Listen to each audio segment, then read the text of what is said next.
irmãos, graça e paz do Senhor. Vamos continuar a nossa exposição do livro do profeta Malaquias e essa sessão, capítulo 2, dos versículos 10 a 16, nós dividimos em duas partes. A princípio não era esse o plano, mas semana passada me peguei já em 40 minutos, basicamente um pouco depois da metade da pregação, e vi que seria difícil concluir aquela passagem em apenas uma pregação. Então hoje vamos fazer a segunda parte desse bloco de Malaquias, que vai do capítulo 10 ao capítulo 16, mas hoje nós iremos fazer a segunda parte, que vai dos versículos 13 a 16, e vamos colocar aí como tema: o Senhor odeia o divórcio. É triste perceber no meio evangélico que o número de divorciados entre crentes tem sido cada vez maior, tem sido muito crescente. O número de divórcio entre os crentes tem praticamente sido igual ao número de divórcios de incrédulos. Isso é, assim, impensável. Isso beira o absurdo. É difícil entender, é difícil compreender como o povo de Deus ele pode agir com tamanha rebeldia contra o Senhor. E é triste ver quantos casais, casados às vezes há muitos anos, não têm ideia do que significa o casamento, do que é o casamento, a indissolubilidade do casamento. E o Senhor ele não resta dúvidas em relação à sua posição quanto ao divórcio. Temos temas na Bíblia que nós não vamos ver ser tratados de maneira direta. Nós vamos aprender muito sobre princípios e valores, mas em relação ao divórcio, não. É muito claro a posição do Senhor, a posição das Escrituras quanto ao divórcio. E através desse texto, que possamos aprender um pouco mais sobre isso, que não deve ser algo que deve fazer parte da vida da igreja, que não deve ser algo que deve fazer parte da vida do cristão. E esse texto ele vai nos trazer alguns alertas. E possivelmente todos esses alertas que o texto ele irá fazer, você que me ouve já deve saber. Se você é crente, você deve saber. Se não, é uma boa oportunidade para você aprender. Mas se você não sabe, você aprende. Se você já sabe, você é relembrado. Nós temos que ser constantemente relembrados daquilo que nós sabemos das Escrituras, para que o Espírito Santo ele possa nos encharcar com as Escrituras e possa ali estar nos incomodando e, de fato, nós possamos ter vidas santas. Vida santa sem a palavra de Deus é algo impossível. Então, sem mais delongas, vamos fazer a leitura desse texto, Malaquias 2, 13 a 16. Semana passada, observamos que o Senhor ele detesta casamentos mistos. Hoje, o texto vai falar que ele odeia o divórcio. Então, acompanhe a leitura do texto bíblico comigo. A outra coisa que vocês fazem, cobrem de lágrimas o altar do Senhor com choro e gemidos, porque ele já não olha para a oferta nem a aceita com prazer. E vocês perguntam, por quê? Porque o Senhor foi testemunha da aliança entre você e a mulher da sua mocidade, a quem você foi infiel, sendo ela sua companheira e a mulher da sua aliança. Não fez o Senhor somente um, mesmo que lhe sobrasse o espírito? E por que somente um? Porque buscava uma descendência piedosa. Portanto, tenham cuidado para que ninguém seja infiel para com a mulher da sua mocidade, porque o Senhor, Deus de Israel, diz que odeia o divórcio e também aquele que cobre de violência suas roupas, diz o Senhor dos Exércitos. Portanto, tenham cuidado e não sejam infiéis. Vamos orar.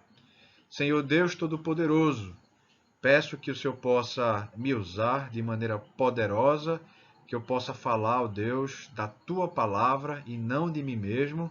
Oro que o Senhor possa iluminar esse texto bíblico, que o Senhor possa iluminar todos aqueles que vão me ouvir, que possam conseguir entender e compreender esse texto e possamos fazer as devidas aplicações com base nessa porção das Sagradas Escrituras.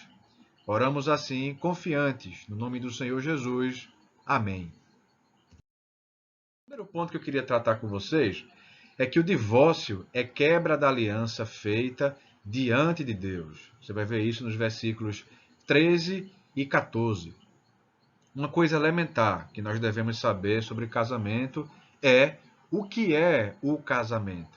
O casamento é uma aliança feita entre um homem e uma mulher diante de Deus, ou seja, tendo Deus como testemunha. Então, a definição simples de casamento seria essa: uma aliança feita, um pacto feito entre um homem e uma mulher diante de Deus, tendo o próprio Deus como testemunha. E algumas lições, através dessa definição de casamento, nós podemos aprender que o casamento é um relacionamento entre um homem e uma mulher.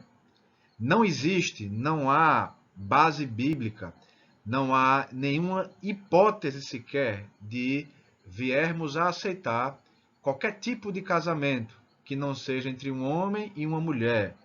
Ainda que os nossos órgãos jurídicos de mais alto escalão possam determinar, possam dizer isso, mas eu, como pastor, e a igreja como um todo, jamais, sob hipótese alguma, poderá aceitar o casamento que não seja entre um homem e uma mulher.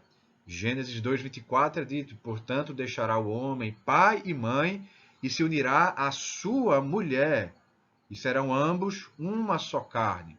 Deus, quando criou o ser humano, ele não criou Adão e depois criou outro homem, mas ele criou Adão e depois ele criou uma auxiliadora, uma adjuntora, para que ele pudesse ser idônea, para que pudesse auxiliar Adão. Ele criou uma mulher para Adão. Então, o casamento é entre um homem e uma mulher. O que fugir disso, isso é antibíblico. Isso é antibíblico, tá? Isso está fora de cogitação no meio de uma igreja séria, de uma igreja conservadora, de uma igreja bíblica. Essa definição de casamento, ela também mostra que é um relacionamento monogâmico, ou seja, apenas um homem e uma mulher. Ainda que você tenha personagens bíblicos, dentre eles, por exemplo, os patriarcas e tantos outros, que tiveram mais de uma esposa, isso está registrado ali, mas não quer dizer porque está registrado que essa é uma postura que agrada ao Senhor. De maneira nenhuma. A bigamia ou mesmo a poligamia é uma deturpação do relacionamento de homens e mulheres como consequência da queda, como consequência do pecado. Mas o casamento, ao mesmo tempo que ele é heterossexual, o casamento também ele é monogâmico. Um homem e uma mulher. E algo importante, é dito que o casamento, nesses versículos, por favor, sempre que eu estiver falando, fique olhando esses versículos para que você possa atestar tudo aquilo que estou dizendo. O casamento, ele é uma aliança. E essa aliança, esse pacto, essa aliança, ela é inquebrável. E muito mais, essa aliança, ela é feita diante do Senhor. Ela é feita diante de Deus. Quer o casal seja temente a Deus, quer o casal não seja temente a Deus. O Senhor Deus, ele sempre, sempre, em todos os casamentos, ele é uma testemunha. O casamento é feito diante de Deus. Quer o casal aceite isso ou não aceite, quer o casal saiba disso ou não, todo casamento tem como testemunha Deus. E esse casamento, o casamento, como uma aliança, não é um contrato, é uma aliança, ela é inquebrável. Só existe duas coisas que podem pôr fim ao casamento. Primeiro, morte. Você lê Romanos 7, versículos 1 e 2, por exemplo, você vai ver isso. 1 Coríntios 7, 39, vamos ler esse texto? 1 Coríntios 7, 39, diz assim: a mulher está ligada a seu marido enquanto ele viver, mas se o marido morrer, ela fica livre para casar com quem quiser, mas somente no Senhor. O texto de Romanos que citei, vamos fazer a leitura dele também. Romanos capítulo 7, versículos 1 e 2. Romanos capítulo 7, versículos 1 e 2. Ou vocês não sabem, irmãos, pois falo aos que conhecem a lei, que a lei tem domínio sobre uma pessoa apenas enquanto ela está viva. Por exemplo, a mulher casada está ligada pela lei a seu marido enquanto ele vive, mas se o marido morrer, ela ficará livre da lei conjugal. Então, primeira hipótese para o fim do casamento é a morte de um dos cônjuges. Morreu o marido, logo não existe casamento para a viúva. Morreu a esposa, logo não existe mais, o homem ou viúvo não está preso mais àquele casamento. A segunda opção para o fim do casamento é quando um crente ele é casado com uma descrente, tá?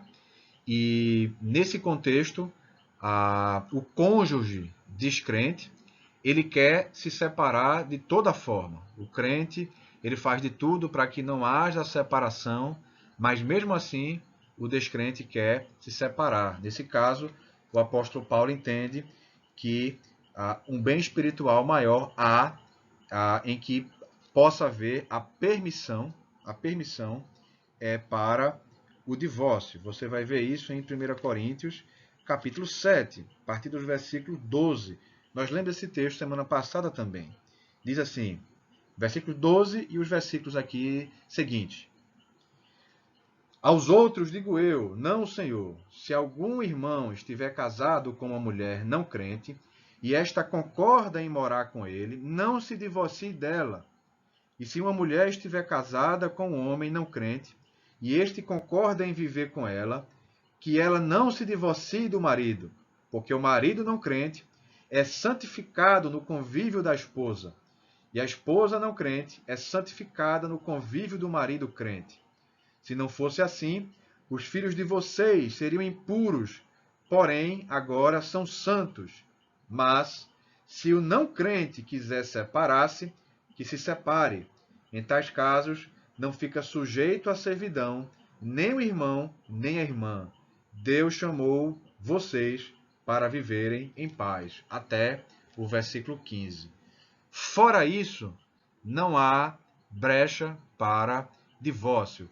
Mas como interpretar Mateus capítulo 5, versículo 32? Vamos ver lá, Mateus capítulo 5, versículo 32. Ainda que eu esteja saindo do texto, eu não estou saindo do tema, tá? Então tem tudo a ver com o nosso texto aqui de Malaquias. Malaquias 5,32 diz assim: Eu, porém, lhes digo, quem repudiar sua mulher, exceto em caso de relações sexuais ilícitas, a expõe a se tornar adúltera. E aquele que casar com a repudiada comete adultério. Então fala aí, exceto em caso de relações sexuais ilícitas.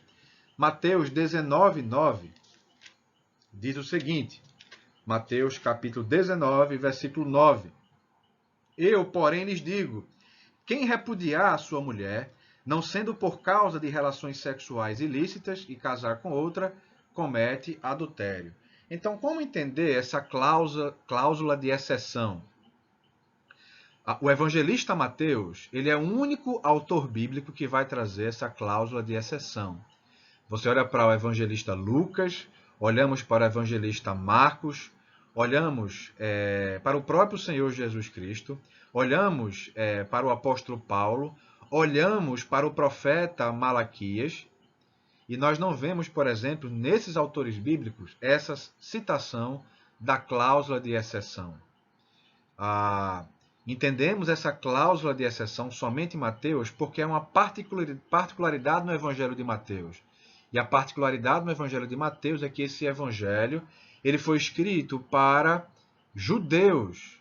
E para os judeus, o divórcio em caso de relações sexuais ilícitas era permitido, mas o casamento no contexto judaico era considerado muitas vezes também começando em um contexto pré-nupcial.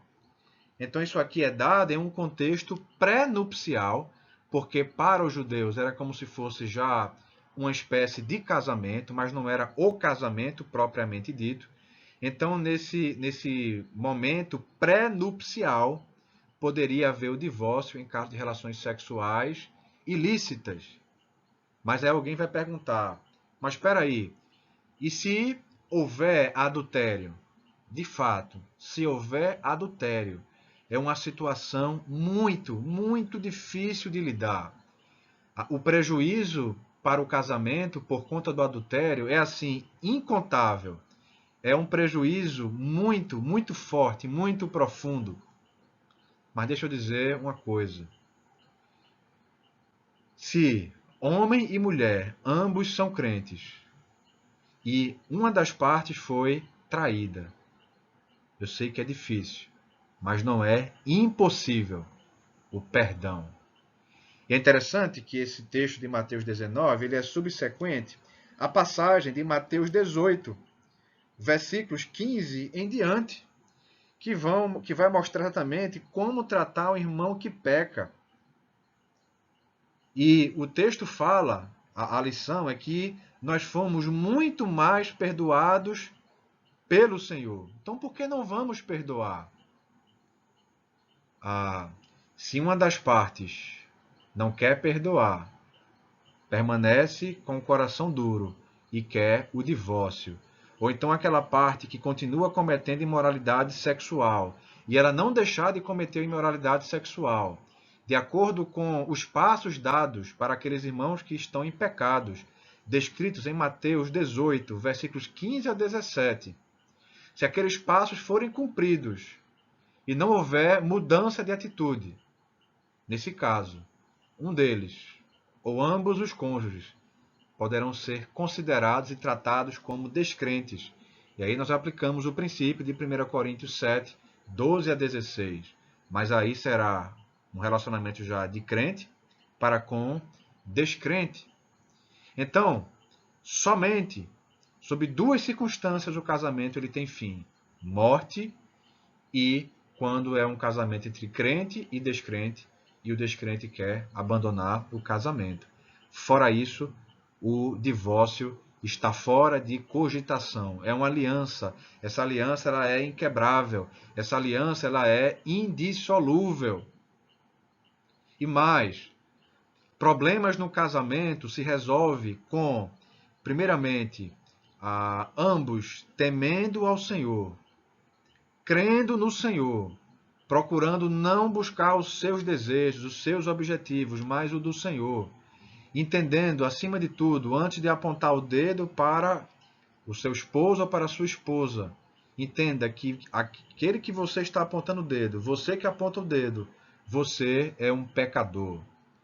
Tem um livro muito bom que é Quando Pecadores Dizem Sim, e vai tratar exatamente essa perspectiva do casamento, onde são dois pecadores que se unem, que faz essa aliança diante de Deus, tendo Deus como testemunha. O casamento também é consumado pela relação sexual, certo? Então, essa aliança ela é inquebrável. E problemas no casamento devem ser resolvidos com temor no Senhor, com confissão de pecados, com comunicação, com conversa, em muitos casos a intervenção de um casal maduro, de líderes da igreja, para que possam ajudar aquele casal, para que possam voltar e estar nos caminhos do Senhor. Problemas no casamento não vão ser resolvidos com emocionalismos. Observamos esse emocionalismo aqui no versículo 13 de Malaquias 2. Olha o que diz.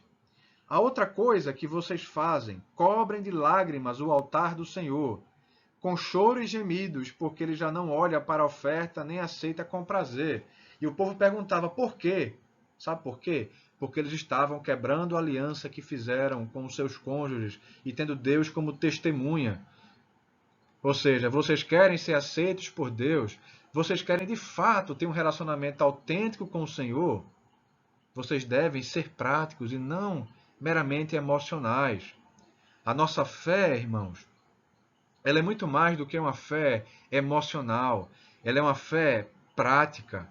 Problemas no casamento não vão ser resolvidos somente com chororôs, somente com lamúrias. Os problemas no casamento vão ser resolvidos com temor no Senhor, confissão de pecados, conversa. Assim é que se resolve problemas no casamento, contando com a intervenção poderosa e sobrenatural do Senhor, contando com a graça do Senhor. Não existe problema no casamento que você vai dizer esse problema é um problema insuperável. Isso não existe. Isso não existe. Nós contamos com a graça do Senhor. O casamento, ele é projeto de Deus. O casamento não é invenção de homens. O casamento foi arquitetado, foi projetado pelo Senhor. Quando Deus criou Adão e Eva, quando criou primeiramente Adão e depois Eva, é interessante perceber que o próprio momento da criação de ambos se confundem com a instituição do casamento. O casamento é propósito de Deus. Uma vez que você casou, tá? Não casar, querer ser solteiro, não é necessariamente pecado, desde que você não faça de maneira egocêntrica, mas que você possa fazer como a causa principal para que você queira ser solteiro, possa ser aquela que o apóstolo Paulo disse, para que ele possa se dedicar mais ao Senhor. Mas se você quer ser solteiro meramente por conveniência, é uma postura equivocada, porque na verdade vai ser você que está no centro e não o Senhor. Querer viver por toda a vida solteiro não é pecado, mas é importante observar a verdadeira motivação disso. Então, não existe problema insolucionável no casamento, tá? Sempre poderemos contar com a graça e com a reconciliação do Senhor, refletindo ali sobre qualquer problema que possa haver no casamento. Segundo ponto de hoje é que o divórcio é uma aberração. O divórcio é algo assim antinatural. Por que antinatural? O versículo 15 vai dizer que Deus, ele criou, ele instituiu o casamento e ambos seriam apenas um só. O divórcio é uma aberração, é algo antinatural. Como é que vai se querer se separar o que é inseparável? Isso é antinatural, isso é querer ir contra a própria natureza do casamento. Eu gosto muito do texto de Efésios, capítulo 5, versículo 32. Esse texto é fantástico, ele traz uma verdade que no Antigo Testamento nós não a tínhamos. Efésios 5,32, quando Paulo está falando de um relacionamento de santidade no contexto do casamento. E no versículo 32 ele vai dizer: grande é este mistério, mas eu me refiro a Cristo e à igreja. Ou seja, o casamento ilustra, o casamento deve ser um reflexo do relacionamento de Cristo com a igreja. E quem já viu a igreja e Cristo andarem separadas? Isso está fora de cogitação. O casamento é uma ilustração do relacionamento de Cristo para com a igreja. E o que foi que Cristo fez pela igreja? Cristo morreu pela igreja. O que seria a igreja? A igreja seria todos aqueles por quem Cristo deu a vida, por quem Cristo morreu. Efésios 5, 25. Que Cristo amou e se entregou pela igreja. E ele fez isso porque os salvos, os eleitos, eles estavam perdidos nos seus próprios pecados, porque resolveram ser rebeldes contra o Senhor, agiram contra o Deus Santo. E daí, o Senhor Deus envia o seu Filho Jesus para que pudesse morrer pela igreja e que pudesse apresentar a igreja pura, sem mácula diante do Senhor. Veja novamente o texto de Efésios, capítulo 5. Efésios, capítulo 5. Olha o que diz, Efésios 5, 27. Para apresentar a si mesmo como igreja gloriosa, sem mancha, nem ruga, nem coisa semelhante, porém santa e sem defeito. Se assim for, como se cogitar o divórcio? O divórcio é uma aberração. Conclusão óbvia disso. O divórcio não pode ser colocado como opção. O divórcio não pode ser colocado como pauta nos problemas do casal. Não. Costumamos dizer que dizemos isso para casais de namorados e noivos que estão almejando o casamento, que o divórcio não deve fazer parte do vocabulário e do dicionário deles. Não deve estar fora de cogitação, porque o divórcio é uma aberração, que é separar o que foi feito para nunca ser separado. Por fim, o terceiro ponto, o divórcio é odiado por Deus. Meus irmãos, palavra mais forte do que essa. E o último ponto, na verdade, é o clímax, é o ponto alto, que é justamente o tema da pregação de hoje. Não tem uma palavra que pudesse ser mais forte do que essa. Acompanhe comigo Malaquias 2,16. Malaquias capítulo 2, versículo 16. Porque o Senhor, o Deus de Israel, diz que odeia o divórcio e também aquele que cobre de violência as suas roupas, diz o Senhor dos Exércitos. Portanto, tenham cuidado e não sejam infiéis. Portanto, tenham cuidado e não sejam infiéis. Perceba que a palavra aqui é odiado e compara o divórcio como que se pudesse cobrir de violência as roupas do outro. Ou seja, o divórcio é crueldade.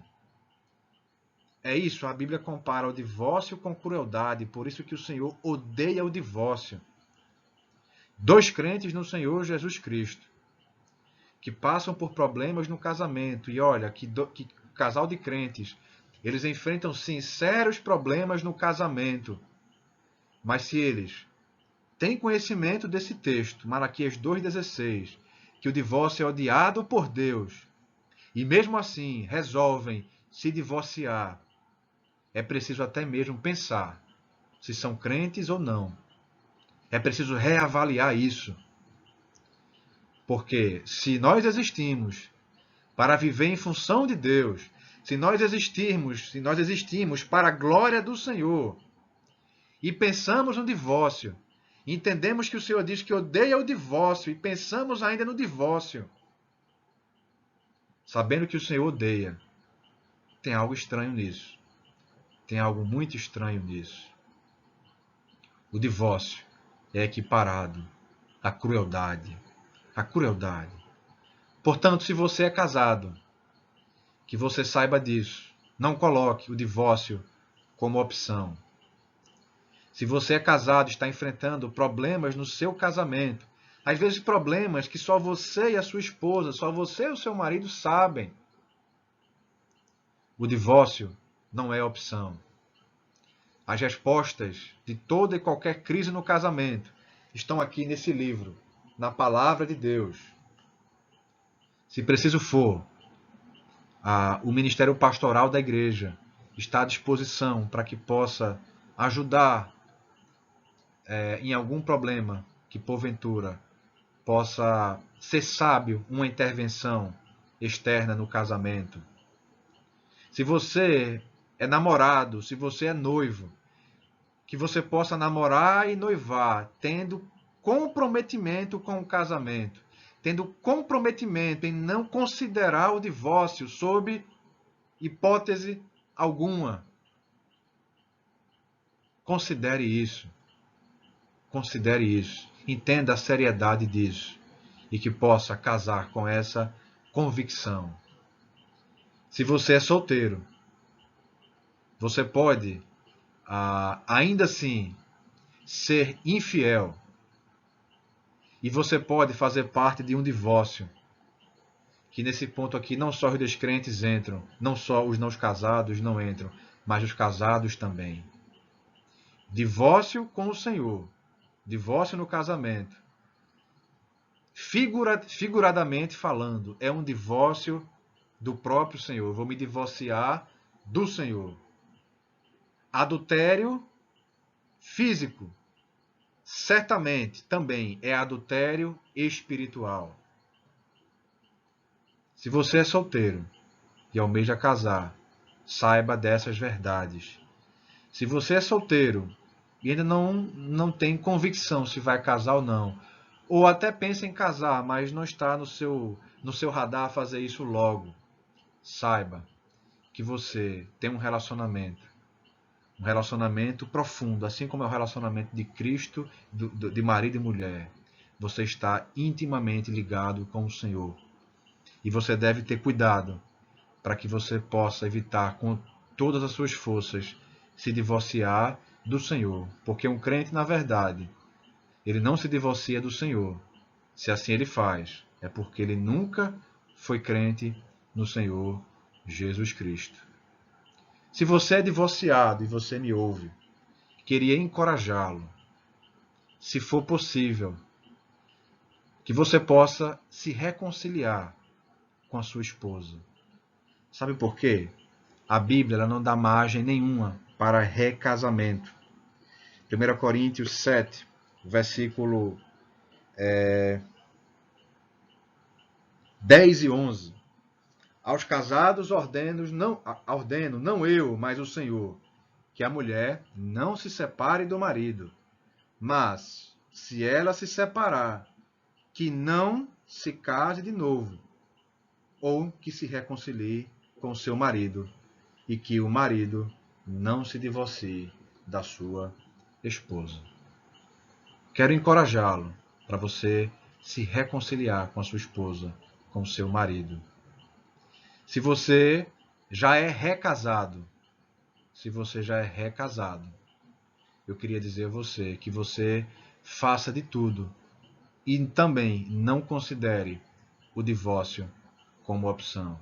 Ah, mas você acabou de dizer que o recasamento não é bíblico. Sim, mas você já está casado. E quero fazer das minhas palavras as palavras de um grande pastor com vasta experiência na área de teologia bíblica da família, missionário da palavra da vida, pastor Davi Merck. Ele diz uma coisa que eu não poderia definir de uma forma melhor, senão da que ele definiu, para aqueles que são recasados. E ele diz, é melhor que permaneça casado, porque existem situações, existem nós de pecado, que só pecando resolve. É esse o caso. Se você é divorciado e se recasou, não se separe. Não se separe. Não se separe. Uma das consequências daqueles que cogitam o divórcio vai se divorciar, mas a palavra de Deus diz, você não pode se recasar. Você não pode considerar o recasamento. Se você já é recasado, faça as minhas palavras o que disse agora há pouco. Mas se você não é recasado, é casado, pense em se divorciar, cogite que se você fizer, a palavra de Deus diz que você não pode casar novamente. Se assim for, que seja com a sua esposa, da qual você se divorciou. O casamento é belo, o casamento é propósito do Senhor. O casamento é um ótimo espelho do que é o Evangelho. É um ótimo espelho do que é o Evangelho. O relacionamento de Cristo e a igreja. Cristo dando a sua vida pela igreja. Se você que me ouve não é crente, você pode ser igreja. Para que você possa ser igreja, você precisa se arrepender dos seus pecados e crer em Jesus como Senhor e Salvador da sua vida. A partir daí, você vai poder dizer que Cristo morreu por você também, que você é igreja, que você foi alcançado pelo Evangelho. Tá bom, meus queridos irmãos? Vamos orar e logo em seguida, depois da oração, estaremos encerrando a nossa pregação dessa quarta-feira. Oremos. Deus Todo-Poderoso, obrigado porque a tua palavra nos orienta sobre o divórcio. E sobre o divórcio, a tua palavra nos orienta que ele é odiado pelo Senhor, não pode ser cogitado entre o teu povo. Ajuda, Senhor, aqueles casais que enfrentam dificuldades e que enfrentam problemas, que possam resolver essas dificuldades olhando para a palavra do Senhor. Eu oro, Senhor, para que o teu povo possa desconsiderar com todas as suas forças o divórcio. Eu oro para os namorados e para os noivos que possam entender o que o Senhor fala sobre casamento e sobre divórcio. E oro, Senhor, para que aqueles que me ouvem possam ser alcançados pelo Evangelho, se assim já não são, que possam entender que o casamento ilustra o relacionamento de Cristo com a igreja, e o Senhor morreu pela igreja para apresentá-la perfeita, e que possam almejar um dia serem apresentados perfeitos diante do Senhor, porque se assim não for, caminham para a perdição e para a condenação eterna, caminhando a passos largos para o inferno. Obrigado por isso, Deus, que possamos ter vidas santas e que agradem ao Senhor. Que a nossa igreja, a Igreja Batista Central de Tracunhaém, possa a cada dia ser uma igreja mais pura, isenta a cada dia, em grau cada vez maior de erro doutrinário, de conduta moral desagradável, e que possamos a cada dia mais viver submissos à vontade revelada através da Tua Palavra. Oramos assim no nome do Senhor Jesus. Amém. Igreja, amados, saudade de todos vocês. Saudade de todos vocês. Esperamos que em junho possamos estar juntos na igreja. Essa é a expectativa que temos.